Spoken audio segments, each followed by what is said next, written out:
Welcome to Tried and True with a Dash of Woo, where we blend rock solid tips with a little bit of magic.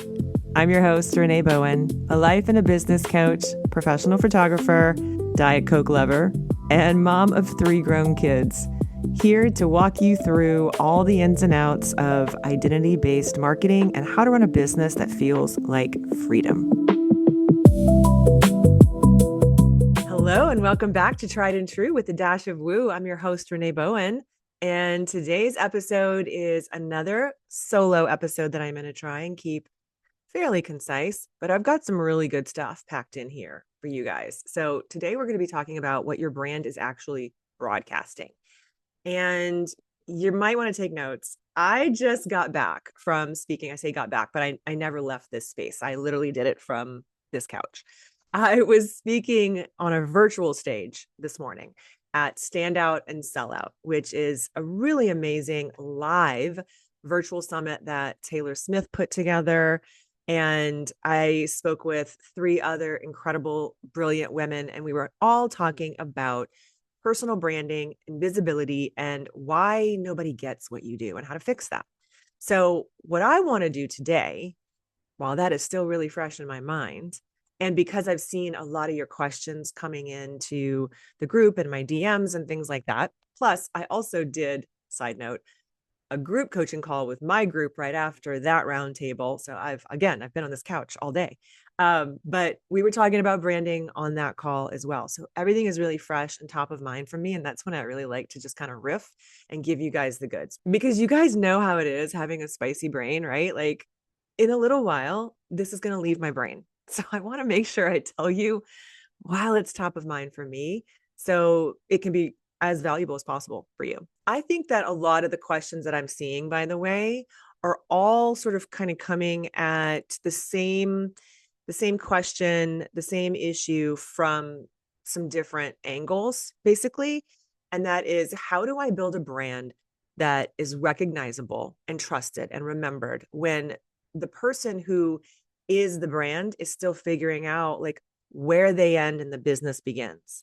This is a very timely topic, right? So let's get into the bits and pieces of that today. All right. So first, we need to talk about a shift that I have been seeing for a while. For years, this personal branding conversation has been mostly entirely, I think, very tactical for a while. Like pick your niche down, right? Post consistently, name your frameworks, build a world that your audience never wants to leave.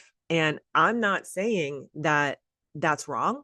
Okay. There's a lot of real value in understanding how to create brand depth and language that people can take with them. But here's where I think that conversation kind of stops short. And what I really want you to hear today: you can't build that world if you don't know who's living inside of it. All the frameworks collapse if the person behind them has not done the work of figuring out who they actually are, and I mean at a deep level, and what they actually believe in. Because your nervous system knows the truth before your content does. I'm going to die on that hill. And your audience feels it before they can explain why they scrolled past you. And I'm going to pull in some questions that you guys have sent in the Facebook group and in my DMs, because I think that these are fantastic questions. And I feel like a lot of you guys are going to identify with it. You probably have a lot of the same questions. So I think it's going to be really helpful for everybody listening. So the first one, there's a woman who posted in the Facebook group as a follow-up to our roundtable, right? She says that she's got like over a decade in social work, including level 1 trauma, a decade in medical billing, lived through caregiving experiences. And she's built something that really like only she can kind of talk about in that way. And so she's built an offer based on all of that, which is amazing, which is what we want to do. But her question is like, do I build the personal brand and let that offer kind of ride behind it? Or do I build the offer as the entity and then stay the expert inside of it? Like, this is a really, really good question.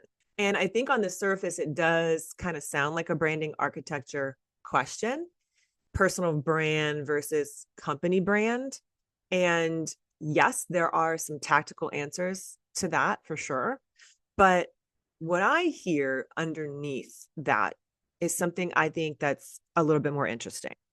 she said that her credibility is a stack that only she has, right? Only she has that credibility. And she's kind of sitting there wondering whether to put her name on it or not. So I think this first part of the question, because there's another piece coming in a minute, I think this part of it, you know, is really more of an identity question rather than a strategy question. Now, again, I haven't looked at this person's full brand, I haven't audited their socials or anything like that. So there could be some other things that I would say after doing that. But I just kind of wanted to mention that I think the reason that it feels kind of uncertain is because she hasn't really fully claimed that. I mean, she really is the product, right? We are moving from a world of just being a corporate entity and more into a personal brand. Now, here's the caveat though. Like, if you want to eventually sell your business, okay, so this is like a different kind of conversation. This is the thing that you need to be asking. If you want to like eventually sell your business or make it sellable, right? Then you would probably want to lean more heavily into that brand name and build around it, but you would still want to show the person behind it. However, I really feel like in general, most of us are, building our brands and then selling products, offers, like not just one behind it, right? Like, so maybe there's an umbrella kind of situation where like you kind of push a few things through, but people do really want to know the person behind the brand. Even let's talk about like big brands. We're now very programmed to reach out to a brand and have a person respond, especially on like threads and things like that. There's a lot of changing dialogue in that world. So I really do think that until she gets really clear that her personal brand isn't really separate from the offer, but it kind of is the offer, she probably will keep asking herself this question and never really feel like the answer is right. Okay. So there's that piece of it. And then the second part of it is that I think a lot of you guys as creative entrepreneurs are going to nod your heads, is that she doesn't want to call herself an independent healthcare advocate because nobody Google searches that. And she knows that. She's got data on that. So she's asking, do I just sort of like claim that term, or do I like name a new category and then just like eat the education cost basically? I think you can only successfully name a new category if you are so clear on what you are and so committed to that definition that you are willing to say it in the same way with the same energy for years before the market catches up with you, right? It's only unsurvivable if you're not fully behind what you're teaching. So the women who successfully rename a category aren't the ones who figured out the right words necessarily. They're the ones who believed it so completely that eventually everybody else did too.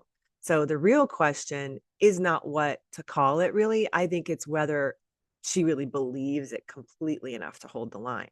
So a lot of this is self-belief. And I see this a lot with you guys, is that you're really good at something. You are the person for it, but you're not standing in that confidence. For whatever reason, there could be a lot of reasons for that. Most of it's programming. I really believe that whatever you decide, you've got to like decide fully and like really commit to it. You're going to have to sort of like be confident before you actually become confident, which is not really a thing because you get confidence as you do it. But I think you know what I'm talking about. Like, you've got to like start, you've got to do it a little bit scared and like hold that line. And then third piece of her question was, she said that nobody really buys this sort of like patient navigation until the crisis hits. Okay. So like her content's real job is to be remembered 6 months later when the phone call happens. And she wants to know how to know it's working before the revenue shows up. I think this is a really sophisticated brand question, truly, because she's not really asking about conversion. She's asking about resonance. She's asking about, how do I know I'm landing with the right person, the right people at the right depth before they really need me? So the answer is, you need to look for the signal, not the sale. Comments that say, this is exactly what I needed to hear today, or DMs, people tagging friends, sharing your posts, right? That's a really good indicator, is that if your stuff is shareable, or getting reposted, that's a good sign, right? People coming back to the same content months later because something happened and they remembered her name. That's not like a vanity metric. That's really kind of the entire game for a brand that serves people in crisis when it's actually happening. So, in that way, you're not necessarily selling, you're sort of like depositing information here and then like knowing that it is going to pay off for these people later. Again, a lot of this has to do with search and SEO. So, and I know we're talking about social media right now, but when you treat your social media as search, you are going to come up when people are looking for you. That post might be way down on your feed so that, they may not see it if they hit your feed, but that's usually not what people are doing. They're not searching for it until they need it. Well, if you are using really good SEO and GEO and you take into account what AI search is doing and how the algorithms actually work, then you will come up when those people need you. But I do think a good indicator now is if people are saving and reposting, or if they're like letting you know, like in their own words, in the comments and DMs, like, this was really awesome. I'm saving this for later. Okay, so there are two more questions that I kind of want to talk about together because I think, they're definitely related. So the first one was, when you are also being sold as part of the package, how do you create content that pitches yourself? And the second was about navigating the tension between your ethics and values and calling things out in an industry that has real problems. So I think that both of these are kind of asking the same thing underneath it all, right? How do I show up fully as myself, the real opinions, the real values, the real expertise, without feeling like performance? And the answer is the same answer that it always is with me.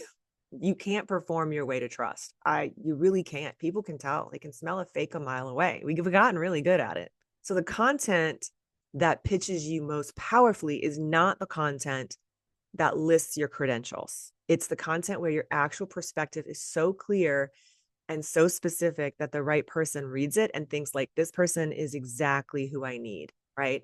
That only happens when you've stopped sort of hedging, when you stop softening the take to make it more palatable for people, right? When you've gotten really clear enough on who you are, that you are not afraid of the people who disagree with you.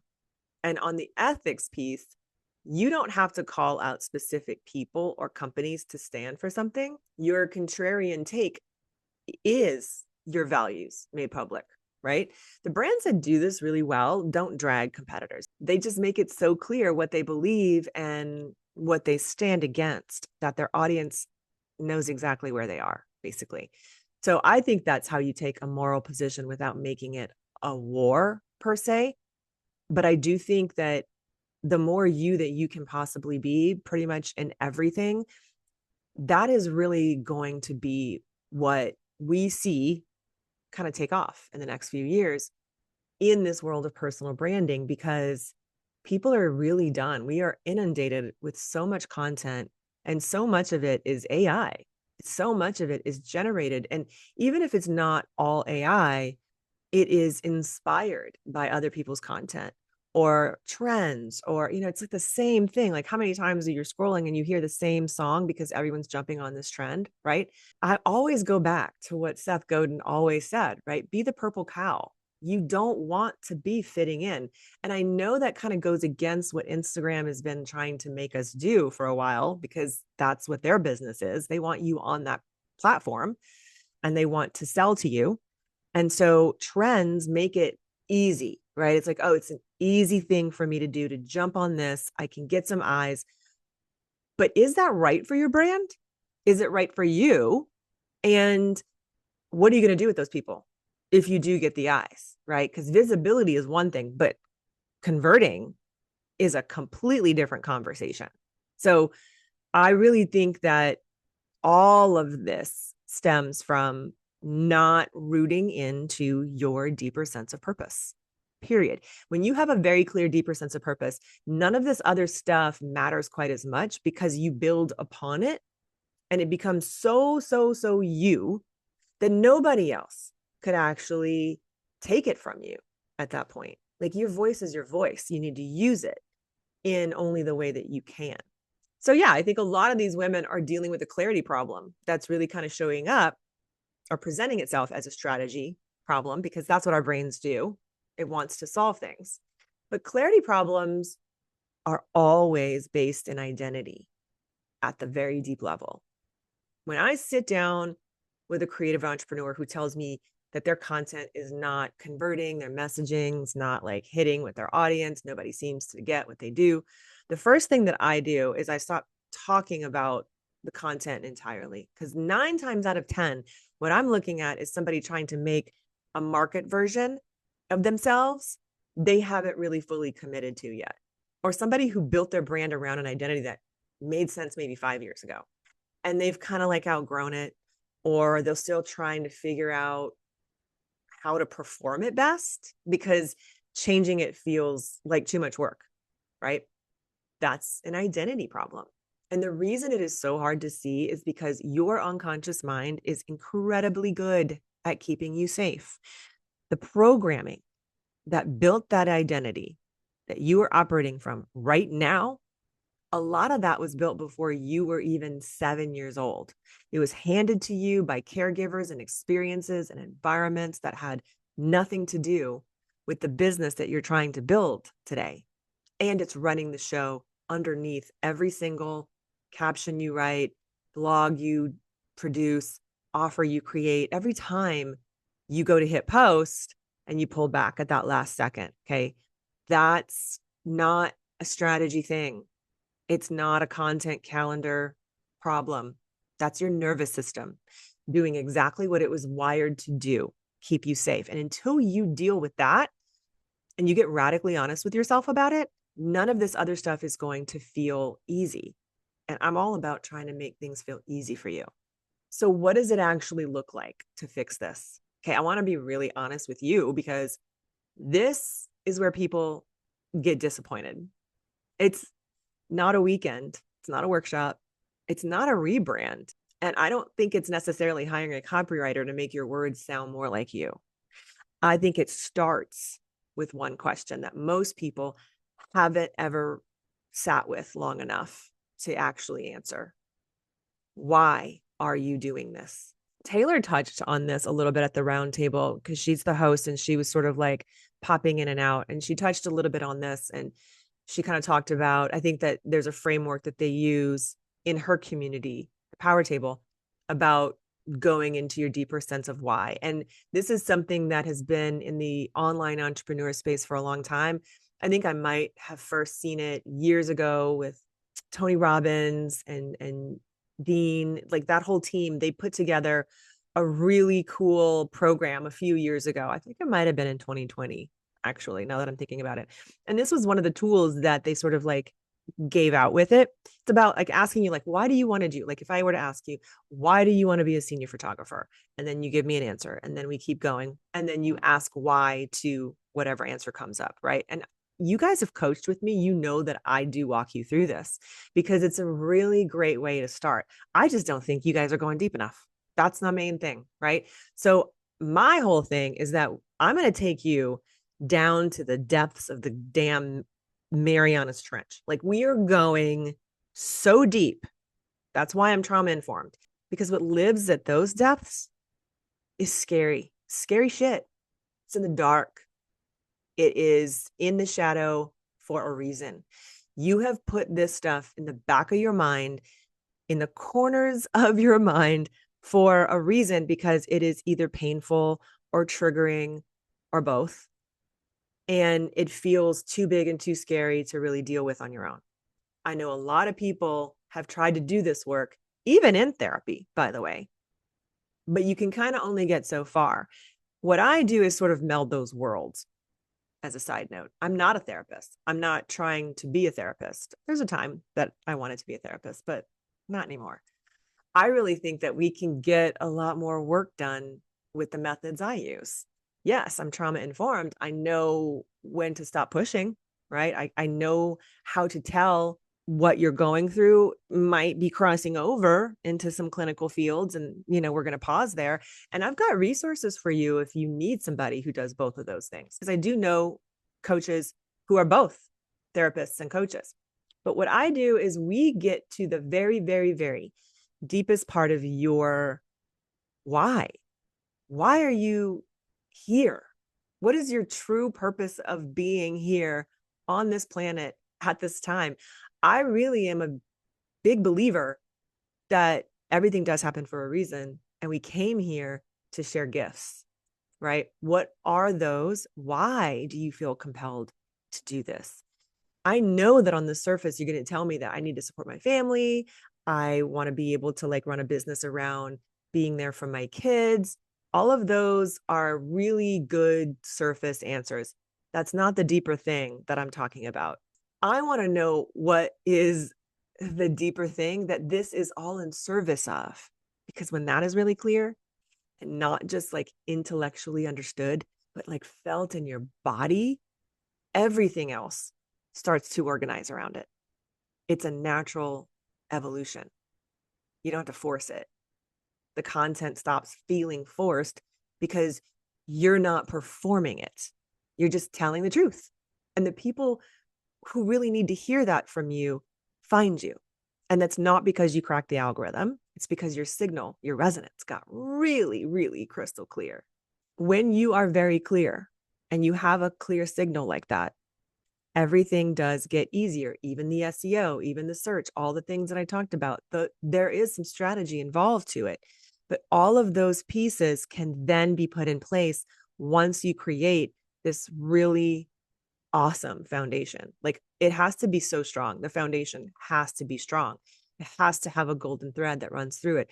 And I poke you a lot in this process. This isn't just if you come back and you kind of tell me yes, this is what I think it is, we're going to have a conversation about it, because 9 times out of 10, you're not at the deepest level yet. You think you are, but you're probably not. Some people find it within a couple of weeks. Some people work with me for 3 months and they dance around it and then they find it. Some people find it faster. It kind of depends on your level of trauma. I'm not going to lie. We all have it. And whether you want to call it a big T or a little t, that's up to you. But we all have our programming. And the programming is there to protect you. And some of your protection is really, really strong. Until you clear that out, you get very, very real with yourself, and you were able to sit with it and feel safe. And you have been able to train your nervous system to feel safe doing the thing that you came here to do. Everything is going to feel a little bit harder.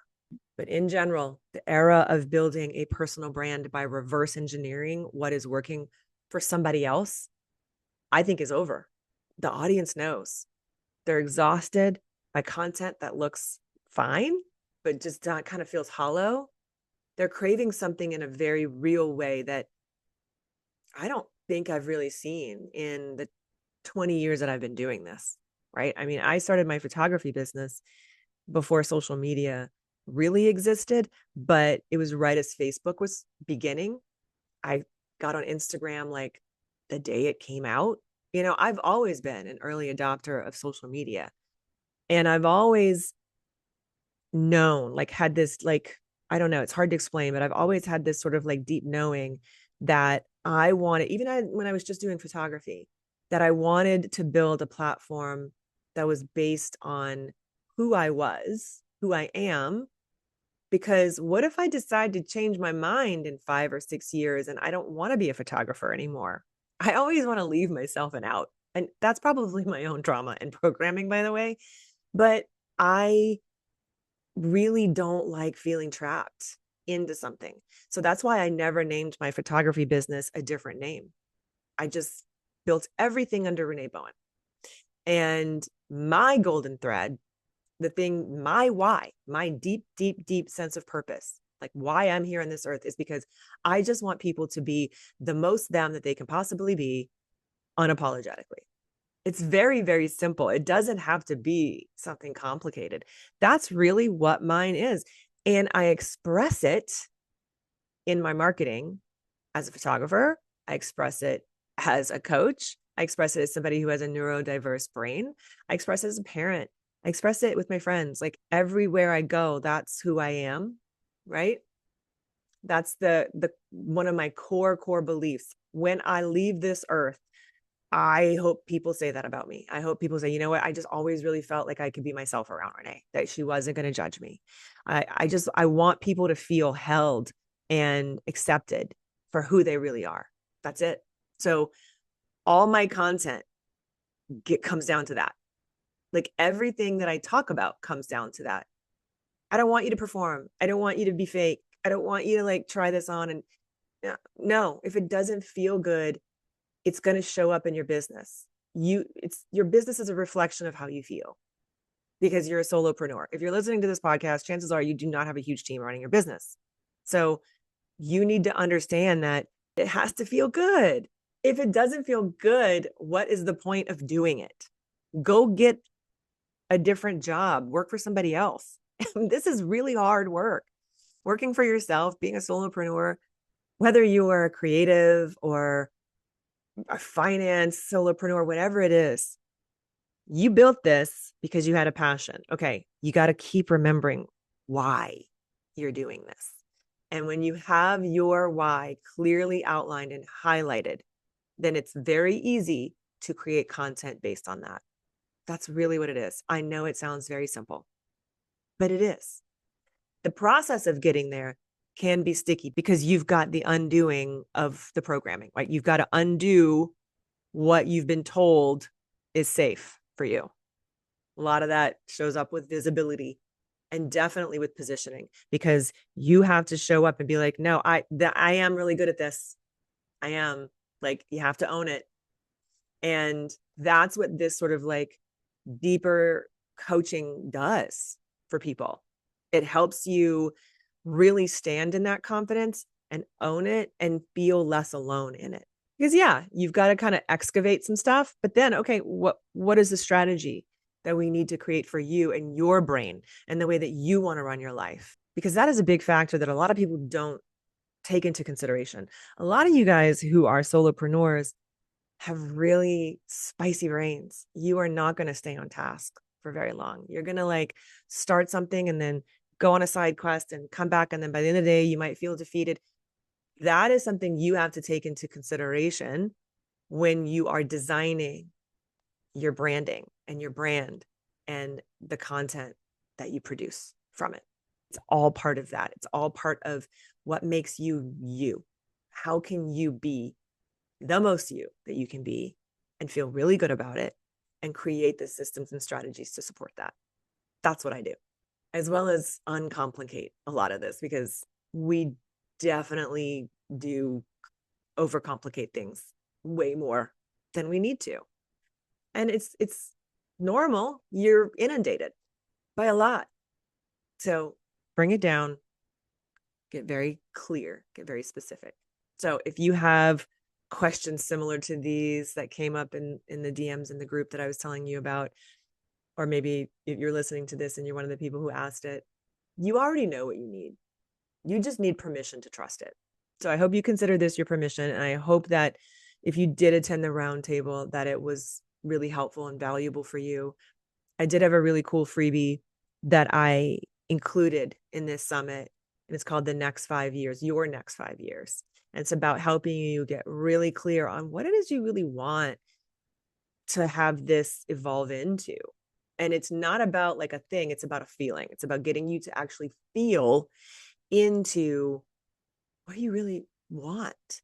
Because a lot of us don't ask that deep question. So that exercise kind of walks you through that. And I think it's really important to do that work. Like, when was the last time you really asked yourself that and got radically honest with yourself about it? On a side note, there's an eclipse today, right? You guys know I'm an astrology girly. It's a solar eclipse in Leo. I think that we might be able to see some of it. It's not going to be like totality in the United States. I think Europe will see it. But the last time we had a solar eclipse in Leo was in 2017. So you might want to think about, what were you doing in the fall of 2017?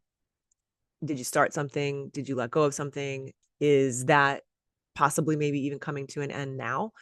this is a really great time for you to dig into what is being eclipsed out of your life, right? Like, what have you been avoiding letting go of? I definitely know a lot of that has been coming up for me. And we're having a lunar eclipse on August 28th. And that one's going to be super, super powerful. So, what kind of happens in these next 2 weeks? Pay attention to it. Even if you don't believe in astrology or whatever, pay attention to what happens, what arises, what gets presented to you, and how you respond to those things. Because, like, after the 28th, you really may be moving into a whole new era for yourself. And the things that are presented to you during this time are going to be resonant of where that direction is going. So it's a really powerful moment for us, just in general. It's also really very timely for the conversation that I just had with you guys about like putting your flag in the ground and claiming this is who I am, this is my space, this is what I'm good at, being unapologetic about it. It's the energy is very supportive of you doing that. I also wanted to let you guys know that I am opening up a new offer and there's only 10 spots right now. We'll see how it does. And if you guys like it, then I'll open up some more spots, but it's very custom. So I can only do a few at a time. So you guys know that I'm certified in hypnosis. I'm a big believer in hypnosis. I think that is honestly the fastest way to change your script, the unconscious script that's running. I feel like it's a cheat code. Not a lot of people are doing it because they feel like it's meditation. I promise you, it's different than that. And especially the way that I record mine, because I also record them over binaural beats and I'm talking to your unconscious mind. So you just need to be like at rest. That's it. Like honestly, and it's not long. You don't have to be doing anything. Your brain doesn't have to be doing anything. There's no right or wrong way to do it. You just have to like give yourself the space to do it. The shifts that happen when you commit to this kind of practice are kind of incredible because it works at the root of your unconscious mind. It is incredibly life-changing if you commit to it. I already have a private podcast called Calibrate, but I also create custom tracks for my one-on-one students. And so what I'm doing is I'm offering people who are not my coaching students the opportunity to have a custom track created for you. It's called Deep Design. Okay. And so, you might have done therapy or coaching or both, and you might be able to even explain like where all this is coming from, but you can't fix it, right? Maybe you still feel the triggers that come up. That's a sign that there's something to work on. And that is where hypnosis can be really, really powerful. So the way it works is that you would fill out a quick intake form that goes a little bit deeper probably than a typical form.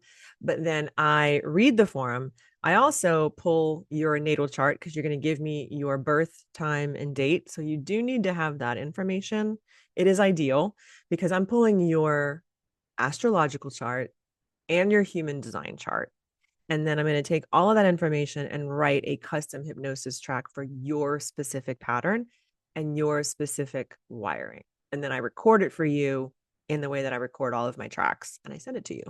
You'll listen to it before you go to sleep, ideally, or at least when you're at rest a little bit, and you can listen to it as often as you like. In fact, you should listen to it a lot in the first couple of weeks. So this is a very custom. This is not like an AI output. This isn't something that I'm outsourcing. That's why there's only 10 spots. I'm going to put the link below in the show notes for you guys. If you are interested in that, you can go ahead and grab that. If you have any questions about any of this, just let me know. If you have any questions about some of the things that I talked about here on the podcast, or if you like have follow-ups to some of the answers I gave to the questions that I saw come up about branding, definitely let me know at Renee Bowen on Instagram. I'm in my DMs. My little bot might get to you before I do, but I'll be there, I promise. And I'd love to continue the conversation there. So you guys can also still jump into the standout and sell out as well. I'm going to post that link below. If you get the VIP pass, which is really affordable, you can get all the replays. You can watch everything. There's some really amazing live conversations. And that's what was so cool about it, is that it's live. It's very different than just like a presentation. There's a lot of back and forth, a lot of questions, a lot of things that just kind of happen in the moment. And I really thought it was amazing. So if you want to jump into that, you can. I'll post the link below in the show notes. I think they're going to keep it open until Thursday or Friday. So don't quote me on that because I didn't just check my notes, but I do think it's going to be available. So check the link that I leave for you below. Okay. I hope you guys have a great rest of your week. If you want to go further with me, if you want to talk to me about coaching, I do have a couple spots open for one-on-one clients right now. We have to hop on a call to see what you've got going on, how I can help. If I can help, if I can, I'll point you in a different direction. But that link is below too. So just reach out. And I hope you guys have a really great rest of your week and enjoy the eclipse season that we're in, if you can. Might be a little rough going for somebody, but remember, it's all part of it. It's all part of your journey. It's better to sit with it, to be in it, and to just kind of face it, to go through it than to run from it. Okay. You got this. Have a great rest of your week. I'll talk to you guys soon. Love you. Bye.